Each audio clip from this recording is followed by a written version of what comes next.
The new Pokemon Legends ZA is right around the corner, and the switch up on Pokemon by certain fans is crazy. This whole week, my YouTube feed's been showing me videos of multiple Pokemon gamers talking about how Digimon is blowing Pokemon out of the water with the new game they just dropped, Digimon Story Time Stranger. And all I can say is, why the hell now? Digimon isn't doing anything monumental compared to their last game, Cyber Sleuth. I mean, besides updates and changes that should be expected from new installments in the game series. But Pokemon has been on a downward spiral in quality since X and Y. We gave them a second chance with Sun and Moon, and that didn't end well. It took Sword and Shield's embarrassing animation and failure at open world gameplay for fans to start complaining. Not that it made a difference, falling on Game Freak's deaf ears. Some of y'all try to defend Pokemon with the improvements they made with Legends Arceus or Scarlet Violet, but it's too little too late.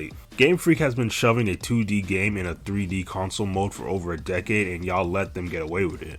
But don't get me wrong, for as long as I can remember, I've been a fan of both Pokemon and Digimon. But even as a young kid, I knew Digimon was hitting different because their stories were taken more seriously with deeper character arcs and a more dangerous environment. The Digidestined were risking their lives to save two worlds, while Ash was over here letting Team Rocket get the drop on him for 20 years. If you hadn't noticed, I was definitely that one kid advocating for Digimon to Pokemon stands on the playground. I personally think it's a bit disingenuous to Digimon that Pokemon fans are now trying to get into it now as a substitute, since Pokemon's quality is in the gutter, instead of just sincerely wanting to try something new and different. A lot of people dismiss Digimon as some sort of inferior or failed knockoff to Pokemon, when in actuality, Digimon's been doing their own thing for years, taking risks and innovating itself. But apparently it took Power World putting Pokemon on watch to make people realize it didn't hold the monopoly on monster catching games. Hopefully this scares Game Freak into properly improving and innovating Pokemon games in the future.